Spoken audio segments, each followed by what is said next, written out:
లేదు లేదు, ఫస్ట్ ఇది అయిపోయాక సినిమా గురించి మాట్లాడాను. సినిమానే, దానికేం ప్రాబ్లం లేదు. అంటే మెయిన్ ఎలిగేషన్ ఏంటంటే మీరు లివింగ్ టుగెదర్ అనేదే మెయిన్ ఎలిగేషన్. నేను ఫస్ట్ డే ఆవిడ వచ్చి మాట్లాడిన రోజు ఫస్ట్ డే వచ్చి మీడియా అందరితోనే మాట్లాడాను. నేను ఆ రోజు చెప్పిన దాంట్లో ఏ అబద్ధము లేదు, ఇప్పుడు కూడా ఏ అబద్ధమో చెప్పట్లేదు, అబద్ధం చెప్పాల్సిన అవసరం కూడా నాకు లేదు. ఆ రోజే వచ్చి ఇప్పుడు నేను ఆ రోజు ఆవిడ బయటకు వచ్చి మాట్లాడిన దగ్గర నుంచి ఈ రోజు దాకా నేను బయటికి రాలేదు, మాట్లాడలేదు అంటే మీరు అడగచ్చు. నేను వచ్చి మాట్లాడాను, అందరి మీడియాతోనే మాట్లాడాను, అందరితోనే మాట్లాడాను, అందరికీ చెప్పాను. ఆ రోజు చెప్పింది మొత్తం పచ్చి నిజం. నేను చెప్పిన ప్రతిదానికి కూడా ప్రూఫ్ ఉంది. అది దాటి కూడా ఇంకా చాలా ప్రూఫ్లు నా సోదరుడు శేఖర్ భాష తీసుకొచ్చాడు. నా దగ్గర కూడా ఇంకా చాలా ఉన్నాయి. అందులో వేరే వాళ్ళ పేర్లు అవి డీటెయిల్స్ ఉన్నాయి కాబట్టి వాళ్ళ గురించి బయటపెట్టడం ఇష్టం లేక నేను అవి కూడా బయటపెట్టట్లేదు. నేను ఏది బయటపెట్టలేదు నేను. అండ్ ఆల్సో మళ్ళీ చెప్తున్నాను, నాకు ఆవిడకి వ్యతిరేకంగా ఏమీ లేదండి. నేను తప్పు కాదు, మీరు మీ ఇంటి నుంచి వచ్చేసి నేను సినిమా గురించి మాత్రమే మాట్లాడతాను. దయచేసి అందరినీ రిక్వెస్ట్ చేస్తున్నాను. కాదు, ఇది ఒక అమ్మాయికి సంబంధించిన విషయం. అమ్మాయి ఇప్పుడు కొంత పబ్లిక్గా వచ్చిందంటే ఆ అమ్మాయి కూడా సఫర్ అవుతుందంటే కదా, పోలీస్ కేసు పెట్టింది, మీ పైన మొత్తం కూడా పెట్టింది. ఆ అమ్మాయికి మీరు అబార్షన్ చేయించారు అనేది ప్రూఫ్స్ కూడా సహా చూపి పోలీస్ కేసులో ఎందుకు లేదండి? అది ఆ సెక్షన్ ఎందుకు లేదు? ఆ అబార్షన్ సెక్షన్ ఎందుకు లేదు పెట్టిన ఎఫ్ఐఆర్లో? ఈ రోజు దాకా మీరు బయటికే రాలేదు కదా, ఇదే కదా ఫస్ట్ టైం. అమ్మాయి కేసు పెట్టింది కానీ అమ్మాయి మీడియా ముందుగా వచ్చింది, పోలీసులు చుట్టూ మైక్ ఇస్తారు అరవకర్ల కాదండి, మైక్ ఇస్తారు. రాజతరణ్ గారు ఆయన అరుస్తున్నారు. ఓకే, సారీ, నేను క్లియర్గా చెప్తా. తప్పించుకొని తిరగలేదండి, నేను అయ్యాను. అవును, అడ్వకేట్ అయ్యారు.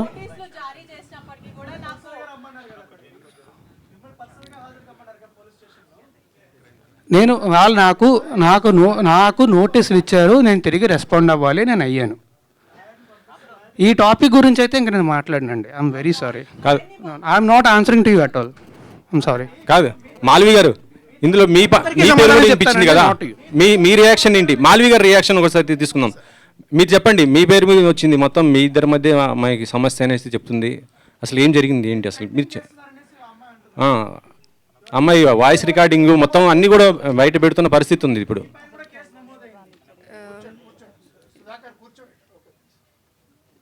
So, whatever she has put the allegations on me and my brother, I have already submitted the proofs to the cops, and recently she again texted on 24th July.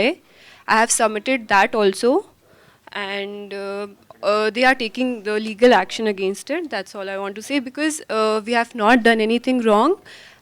My family, we never met her, we never seen her in real.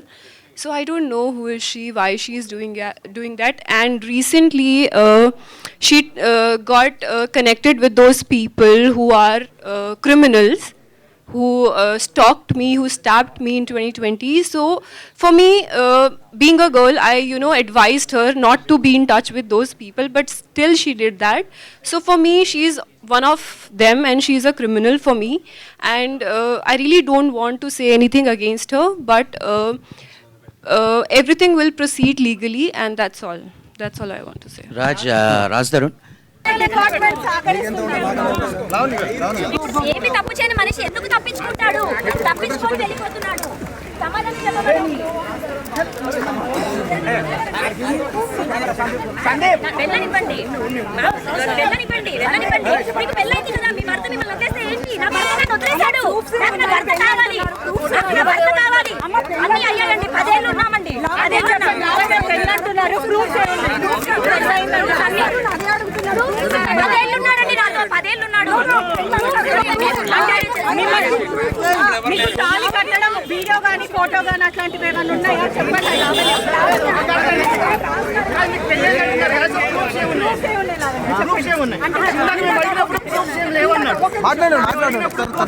రాస్తారని వచ్చి అడిగాం పెళ్లి గురించి.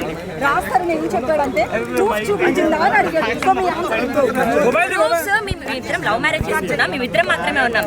మేము పెళ్లి చేసుకున్న 3వ నెలకి మేము పెళ్లి చేసుకున్న సెల్ఫీస్ ఉన్నాయి, సబ్మిట్ చేయడం జరిగింది. పెళ్లికి సంబంధించినవి గుడిలో నా మెడలో తాళి ఇలా కట్టినప్పుడు మేము ఇద్దరం దిగిన ఫోటో ఉంది, అది సబ్మిట్ చేయడం జరిగింది. అవి సబ్మిట్ చేయడం జరిగింది. 10 ఏళ్ళు నాతో ఉన్నాడు, అదే పెద్ద ప్రూఫ్ అండి. అన్ని ఉన్నాయి, చేసేసామండి, అవి సబ్మిట్ చేసాము, అన్ని చేసాము. కేసు అయింది, ఎఫ్ఐఆర్ అయిందండి.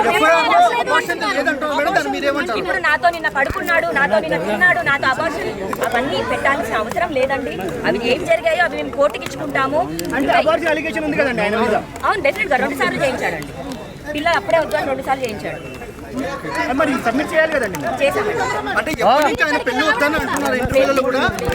పెళ్లి వద్దు అన్నది బయట సమాజానికి అదొక కారణంగా చెప్తున్నాడు, అంతే తప్ప ఎందుకు అర్హత లేదండి. అతను నా ఇంట్లోంచి పారిపోయాడు. ఈ కార్ చూడండి, అతను కానీ అతను వారి ఫాదర్ కానీ రాస్తారు ఇల్లు, రాస్తారు కార్ తీసేసుకున్నాను అంటారు. నేను ఒక నార్మల్ అమ్మాయిని, అతని ఇంట్లో ఉన్న మనిషిని తీసుకొని ఏదో కబ్జా చేయడానికో ఉంటారా? ఆకలి ఇస్తున్నారు, ఒకసారి పెడతారు, 2 సార్లు పెడతారు. 11 ఏళ్ళు కలిసి ప్రూఫ్స్ అన్ని సబ్మిట్ చేయడం జరిగిందండి. లేవు అని అతను చూపించమనండి, ప్రూఫ్ ఉందని నేను చూపించాను. ఎఫ్ఐఆర్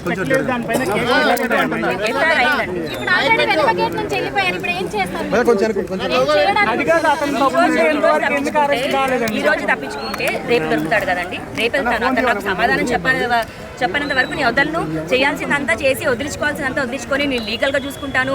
మా లాయర్ మాట్లాడతాడు అంటే కరెక్ట్ కాదు.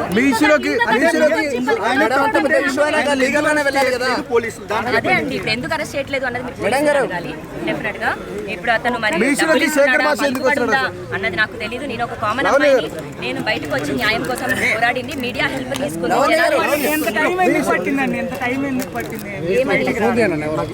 నాకు 10 ఏళ్లలో ఇప్పుడే కదండి నన్ను వదిలేసింది. ఎప్పుడు వదిలేసి పెళ్లి చేసుకున్నామని చెప్తున్నాను. బయట ప్రపంచానికి చెప్పనంత మాత్రాన